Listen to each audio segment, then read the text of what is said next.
everybody, and welcome to the 6th episode of the Two Foot Attacker podcast. I'm your host, Aris Amatakos, and firstly, before we start, thank you all for the support on the last episode. It was greatly appreciated. The feedback was lovely. It really made my day, so thank you very much. Also, before we start, make sure to subscribe on YouTube. That's really kicking some steam, I feel. So if we can get subscribing on YouTube, following on all the socials, TikTok, Instagram, Spotify, 5-star rating, listening on that, and as well Apple and Google Podcasts as well. Now we got all that out of the way. The football. I hope the week treated you all very well. You all deserve it. So the football was interesting this week, wasn't it? Like always, we've got some football from Australia to get through.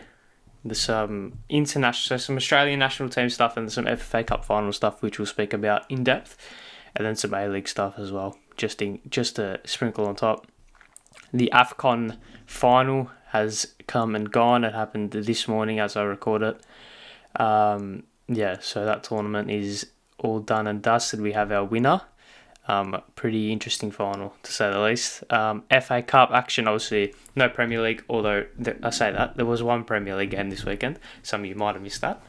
And I won't blame you if you did, because of the nature of it. But there was one Premier League game, which we won't really touch on. But there was F.A Cup, which we will.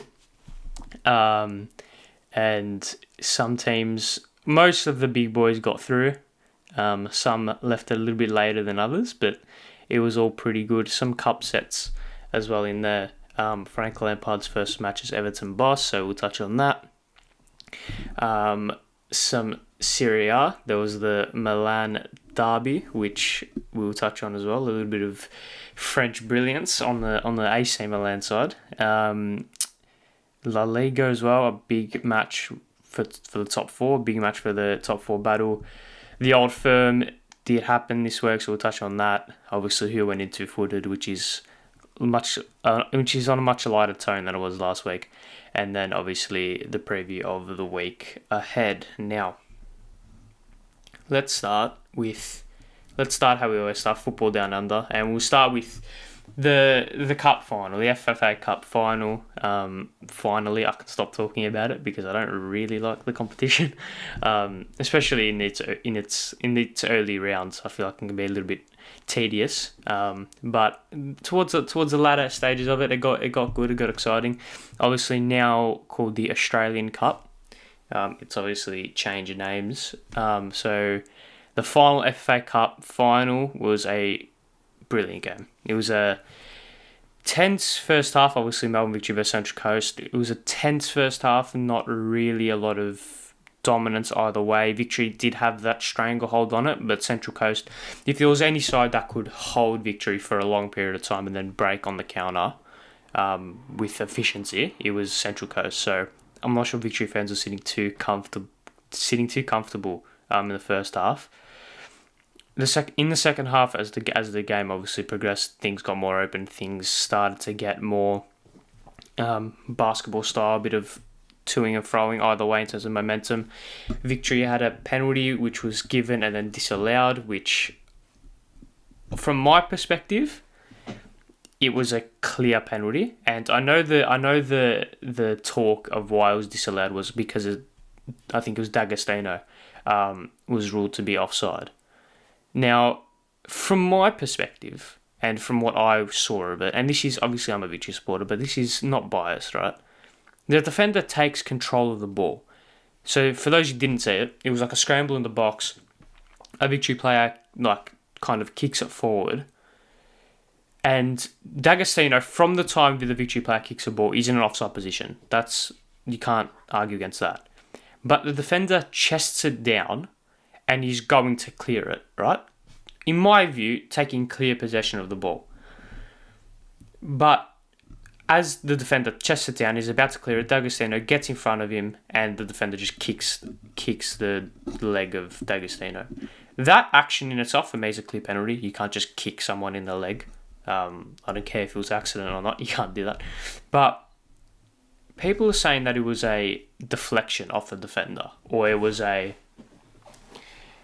like the defender didn't take control of the ball, which in my view he clearly did because he chests it down and is ready to kick it, to clear it. So I don't really understand how that wasn't given. I was a little bit in shock watching that, but it was what it was.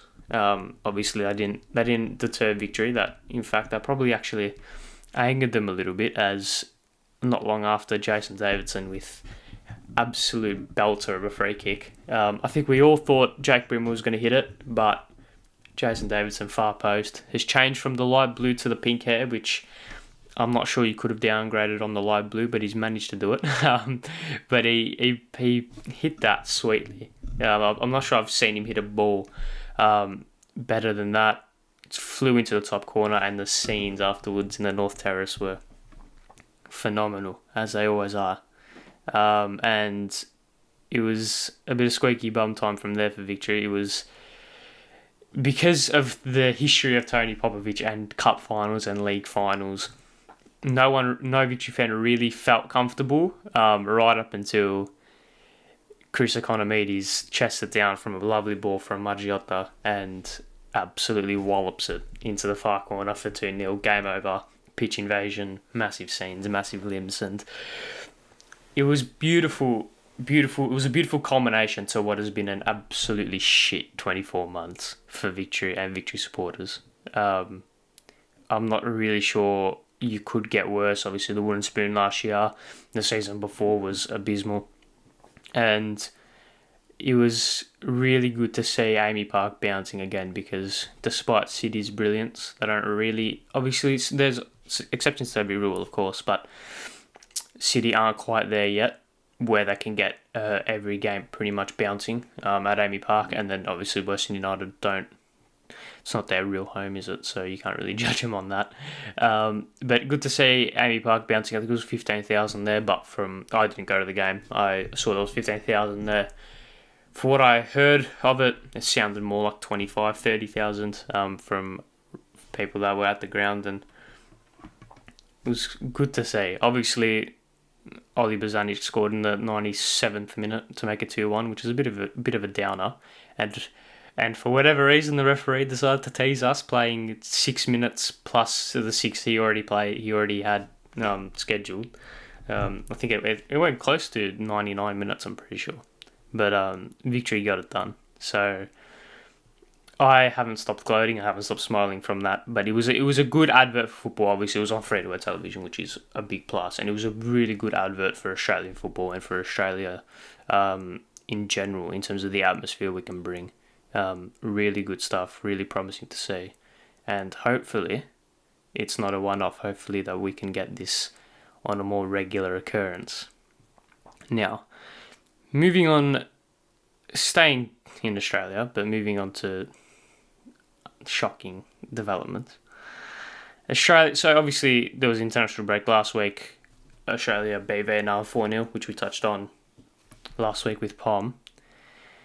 What we did mention was the Oman game was going to be happening after we recorded that. Now, Australia 2, Oman 2 basically rules us out of automatic qualification. For us to get auto qualification, we need to beat Japan at home and Saudi Arabia over there, which I'm forever the optimist, but for some reason I just doubt that's going to happen. I can see us winning one. I can't really see us getting 2. I can see us getting 4 points. 6. It's going to be tight. Obviously, 6 points on the basis that Japan and Saudi Arabia win their other game in that block of fixtures.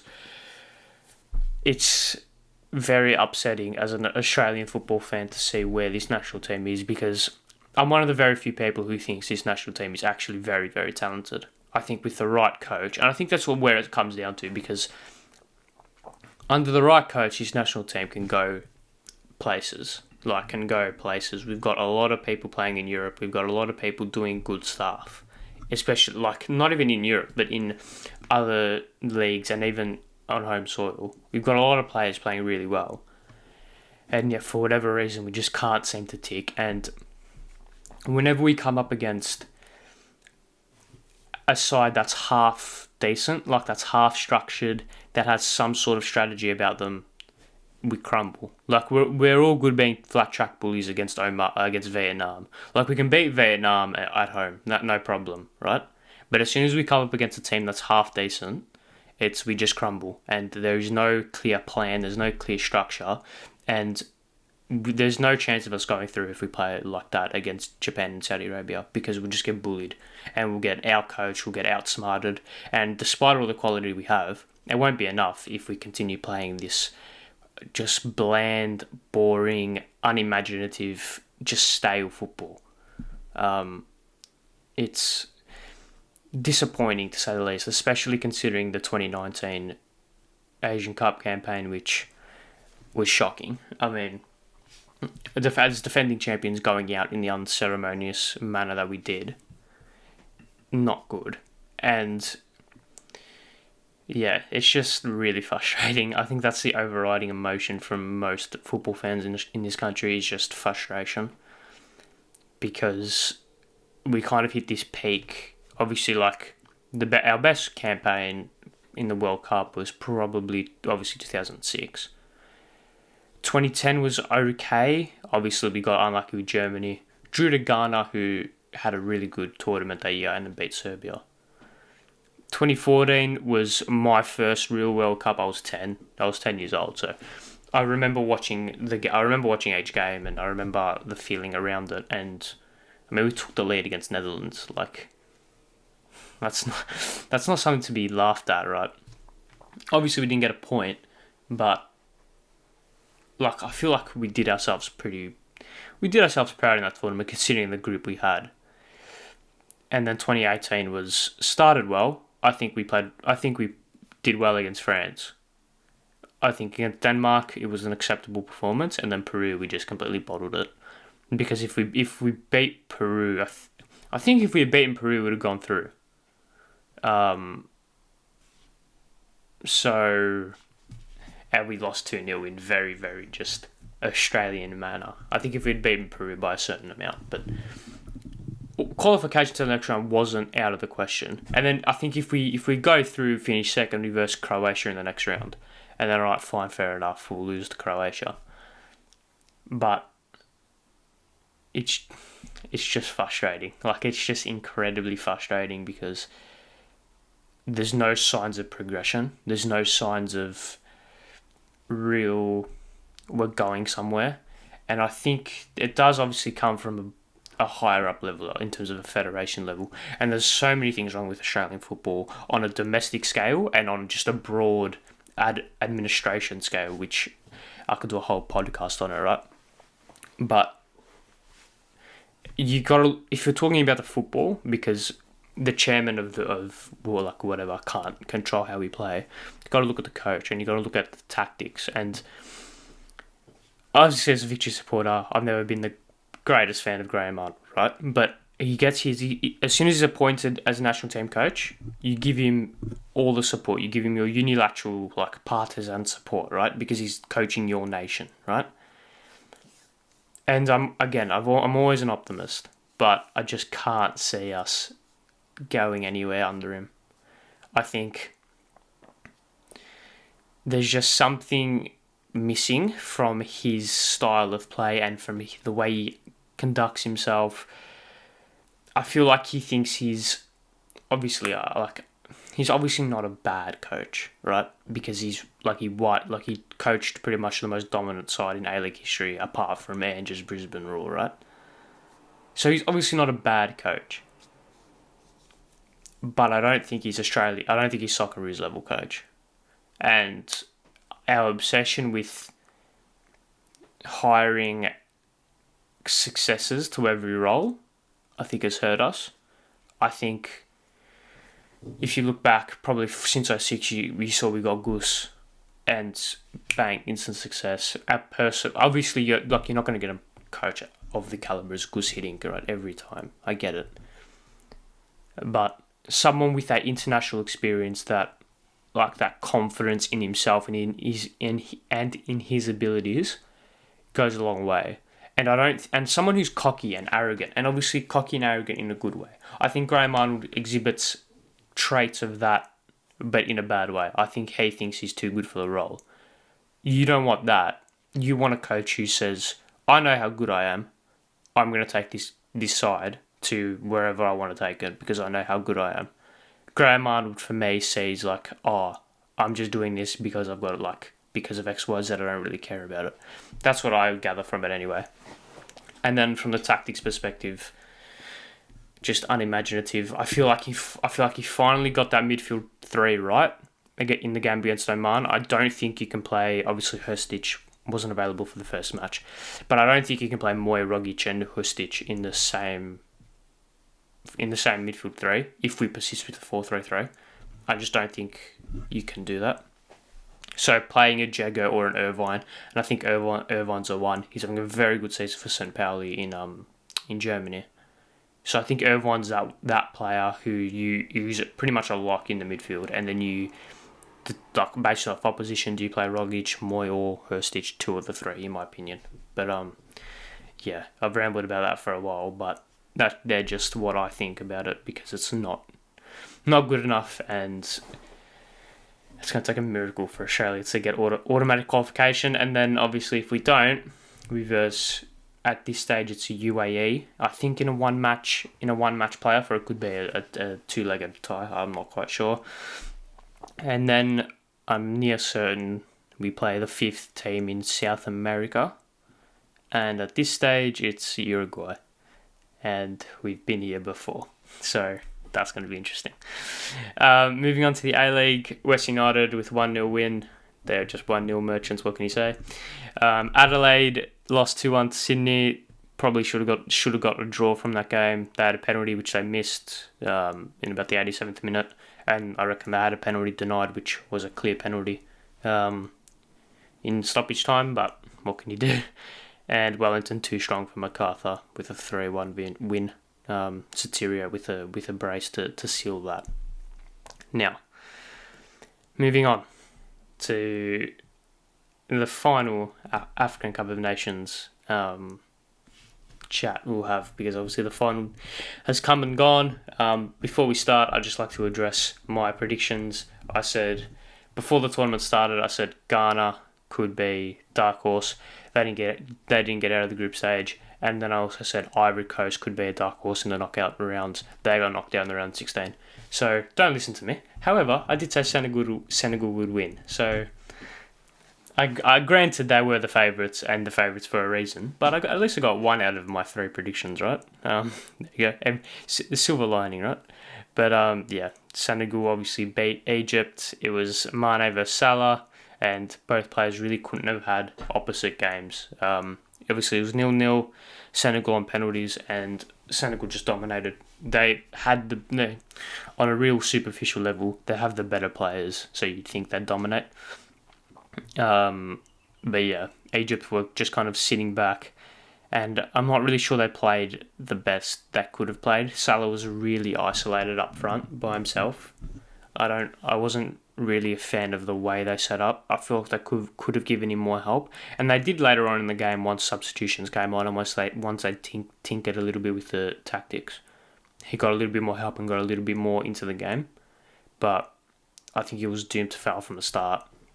And with Senegal's left back, Cease, I'm going to go with. He was outstanding. I think he was one of the main reasons why Salah really couldn't get into the game. He was up and down all day, strong in a tackle, really provided that spark on the left-hand side.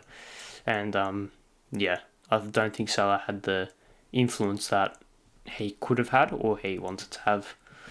It was pretty poetic with Mane missing the penalty within the first 10 minutes and then scoring the winning penalty. It's been a real culmination for this Senegal team. I'm pretty sure they lost in 2019 in the final to Algeria. I'll just look that up just so I'm right. Yeah, they did. They lost in the final 1-0 to Mahrez's Algeria. So it was a good redemption story for them, a good culmination of what's a really good group. You've obviously got Mane, Koulibaly, Mendy, Ismail Sarr, Idrissa Gana Gueye, all these players, right, who are playing really well in Europe and I think deserve the international deserved international success, so it was good to see. What does this mean for the Premier League? I don't know why I've written that down on my run sheet, but I think what I was meant to say was, what does that mean for club football? Obviously, now players will return. Liverpool have survived with the no Mane, no Salah stretch of games pretty well. I'm not really sure they've been damaged too badly.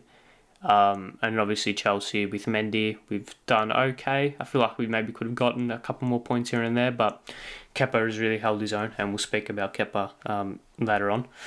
But I think this maybe could be a little bit of a hard reset for some clubs, getting some of their key players back, and seeing where the respective leagues go from here was going to be pretty interesting. Obviously, congratulations to Senegal. Good win for them. They dominated, deserved to win the game, and they did, which is good. Always good to see. Now, moving on to English football. Obviously, we said no Premier League. Actually, we will touch on the Premier League just so briefly. It was Burnley vs Watford. It ended 0-0 and nothing happened. So, moving on to the F.A Cup. Chelsea and West Ham played on the two early kickoffs, and they left it late, didn't they? I'm actually disgusted that Chelsea did that to me. I was watching. I expected Chelsea, with the side that we put out, to just stroll past Plymouth, and I'd watch it and see the great goals that Lukaku would score, but no, that didn't happen. Obviously, a former Brisbane Roar player takes Plymouth into the lead, which, forever the insult. And then it took a while. It took the 45th minute or something like that for Aspilicueta to draw us level, and then for whatever reason, Chelsea just could not score. We had shot after shot after shot, hit the bar about 40 million times, and it just wasn't meant to be up until a bit of Kai Havertz and Timo Werner interlinking play, who found Marcus Alonso, who I really think should just start up front for Chelsea, because he's forever our greatest attacking threat. Who found some space to the box and poked us in the lead, in fact.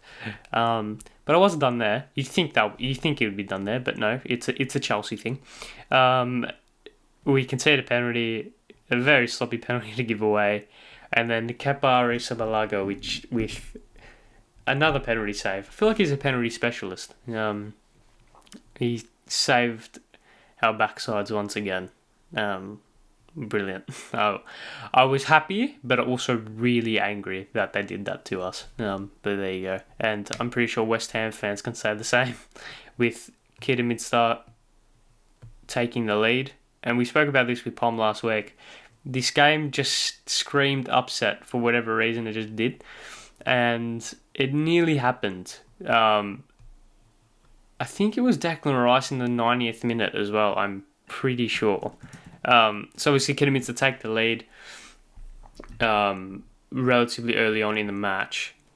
And then so in the 20th minute, Kidderminster take the lead. And then Declan Rice in the 91st minute equalises, and then Jared Bowen in the 120th minute wins it. So they leave it late, don't they? Those two sides, and they're through. I'm not really sure they care how they got there, but they're through. And so a team that left it late but didn't go through, who I for some reason haven't written down on my run sheet but have just remembered, Manchester United. I woke up to, and this won't be to the who went into footed, because I feel like I should speak about it all in one go. But I woke up on a Saturday morning, just as you do, and I was just scrolling through Twitter, and I saw Anthony Elanga getting all sorts of, not abuse, but messages. Some in support of him, some making fun of him. And I was like, what's he done? I was really confused. And then I thought, did they play this morning? I checked. They did play, and they lost. Obviously, United bundled out of the FA Cup to Middlesbrough. a Middlesbrough side with Paddy McNair in playing left-sided centre-half, which I find oh so ever ironic. 30 shots to 6, so real domination from United as always, but just can't seem to put it away. It went all the way to penalties, and it was a pretty solid penalty shootout. It went all the way up to 7-7 before Alanga missed the crucial penalty to see them knocked out. Really bizarre. Obviously, Ronaldo as well missed the penalty in normal time, which he scores that, the game's over. But he missed. Alanga missed as well, and nothing seemed to have gone right for United.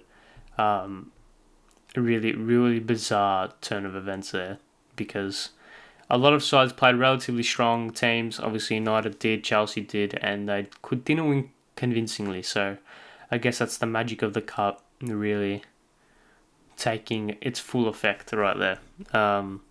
But yeah, moving on to teams that did win. City won 4-1. Tottenham won against Brighton, which is pretty solid win for them. I think a 3-1 win over Brighton under any circumstance is pretty good. Yeah, they played a relatively strong side as well, as did Brighton. So good for Tottenham that, and then Liverpool, pretty solid win against Cardiff. Sorry, not Shrewsbury, against Cardiff. Moving on to the two big cup sets. Actually, before we do, Lampard's Everton win 4-1.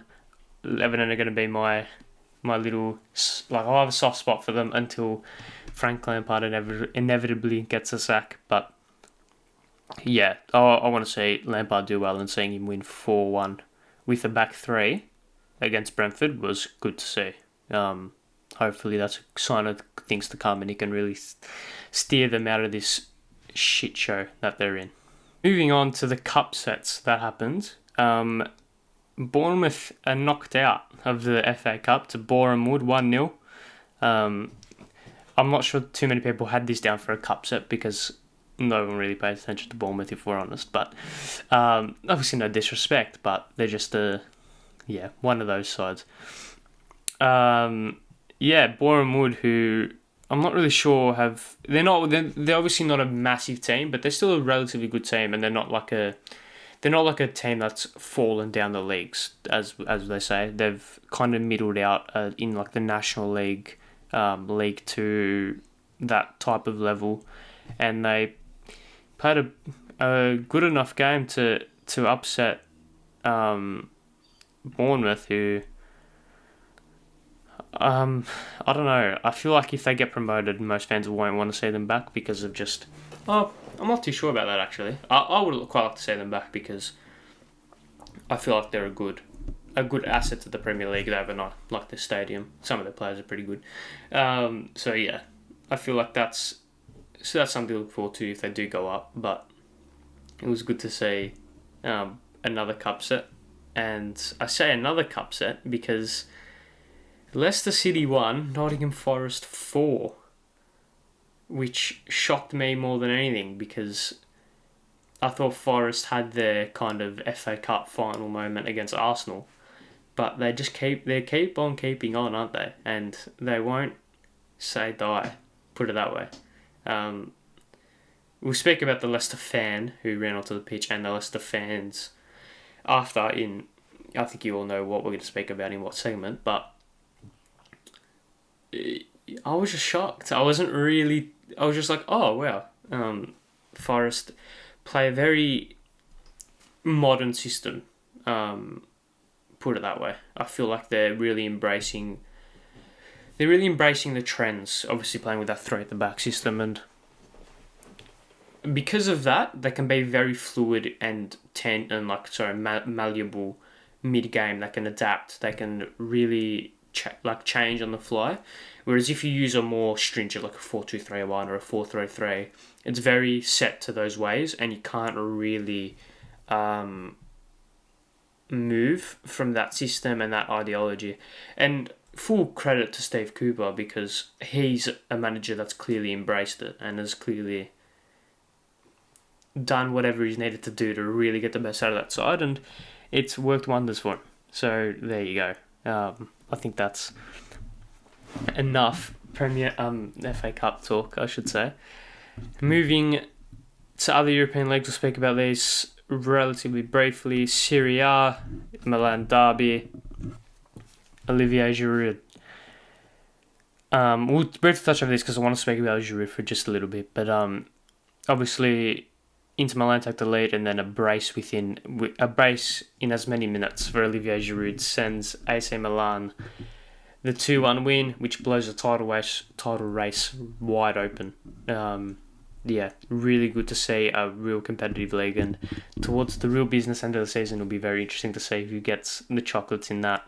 That Napoli are right in there, both Milan teams are right in there. It's going to be good to see. But I want to speak about Giroud for a bit, because for those who didn't see the goals, the first goal was pretty poacher-esque, real anticipation in the box, just a good, clean goal.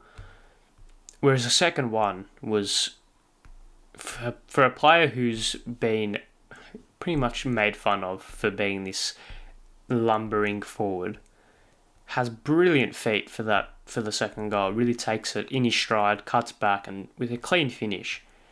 But for the longest time, I feel like Olivier Giroud has always been touted as a scorer of great goals, not a great goal scorer. But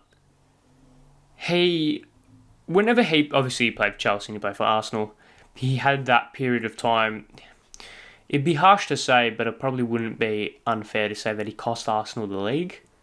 I think, obviously, the season that Leicester won it, Arsenal should have won it that year, and the Giroud going on a 15-game goal drought doesn't help that.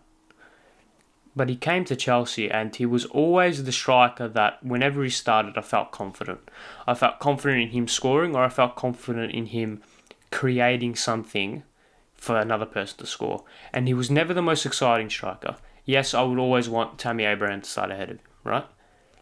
But I just felt this sense of calm whenever he played, and you look at the European Cup final, or the Europa League final, I should say, where he really just took the game by the scruff of the neck and won it for us. Obviously, Hazard gets applauded for his 2 goals and an assist, but Giroud with that goal and an assist and really bullying the Arsenal defence shouldn't go unnoticed, because we've seen now what Lukaku hasn't done for Chelsea. Do you reckon Giroud could have done more? I reckon he could have. And even if he didn't, he costs 1/10 of the price Lukaku does. So I feel like a bit more respect to put on Olivier Giroud's name, and he will go down. He will go down. I think history will be very kind to the man. He will go down as one of the best French strikers in modern football, because I genuinely think he's that good. Obviously, he did it for France when Benzema wasn't around. He's a World Cup winner, Europa League winner, FA Cup winner, could be multiple time FA Cup winner, could be a Serie A winner as well if things fall into place. I just think Olivier Giroud just been disrespected for too long, in my opinion. But moving on to La Liga, the big game, obviously Barcelona versus Atletico Madrid, which would normally be a match which contests for top 4. But I got distracted there. Would normally be a match which contests for the title, but instead is a match contending for top 4. And a new look Barcelona team with 3 new additions, obviously Dani Alves, Adama Traore and Ferran Torres, win 4-1 over Atletico Madrid, which puts them 2 points clear in 4th. Obviously, Adama and Ferran both with an assist, which is good to see. Good to see new signings really hitting the ground running. Dani Alves having the most Dani Alves match I've ever seen. Scored a goal, got an assist, and got a red card as well. So good. You love to say that from a returning veteran. And Barcelona really kicking on in season towards the back end of this season. Obviously, Xavi, it's taken a time for him to acclimatise. It's taken a time for him to really hit his straps. But he's taking this team to good place. I think Barcelona are in good hands. and I think they'll be fine. I think they'll get top four. I think once they get that financial situation sorted, which will take time, it won't be a smooth process. It'll take time. Um, they'll be back, and I think Real Madrid will take La Liga and will take potentially another Champions League in the meantime. But Barcelona will be back. I don't think there's too much to worry about there. Yeah. Moving on to we'll wrap up the review of the week. But the Old Firm happened. We spoke about this last week with Palm, obviously a Rangers fan. He's not happy. I know that for a fact. But as Celtic and Ange Postecoglou win 3-0, they haven't lost in the league since September, and they're 1 point clear. So he's really turned this around from last season, where it was where Rangers did what Celtic did to Rangers for the last decade.